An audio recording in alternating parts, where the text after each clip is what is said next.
Why is Africa so poor? How could a place that holds trillions of dollars in rare minerals, gems, and other resources be so incredibly impoverished? And for many, the answer is simple enough.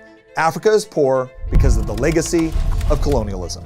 The narrative usually goes something like this. Europe's great powers invaded, conquered, and pillaged Africa of its raw resources, leaving the continent impoverished to this very day. Now, more than 60 years after the end of colonial rule, the continent is still struggling to overcome decades of exploitation at the hands of the European powers. It's a compelling narrative, and many people believe it. But the problem is, it doesn't seem to be telling the whole story, and here's the proof. Consider the story of another ex-colony that gained its independence around the same time as most African nations. Singapore, a former British colony with virtually no natural resources, has risen to become one of the wealthiest nations in the world. Today, Singapore is actually richer on a per capita basis than its former colonizer. So if colonialism doesn't tell the entire story there, is there anything else that can explain why Africa specifically is so poor? Well, one interesting factor is Africa's geography.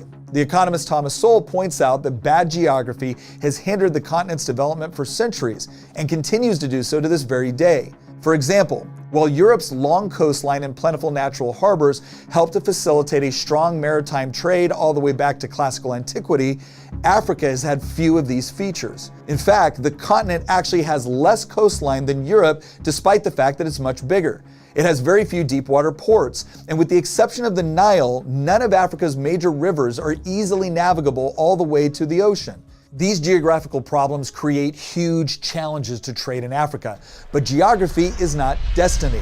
Just look at Botswana. This sub-Saharan country has set records for economic growth despite being landlocked in the middle of the Kalahari Desert. While Botswana does have plenty of diamonds, it lacks many of the other major natural resources, rivers, or harbors that many of its neighbors do.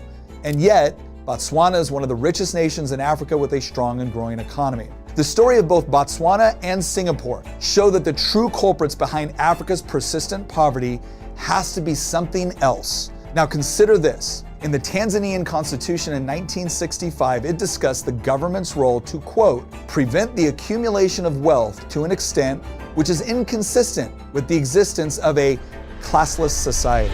This Marxist sentiment was not unusual in sub-Saharan African governments post-colonialism. The bottom line is, many former colonies have not only overcome prior subjugation, but have thrived both politically and economically.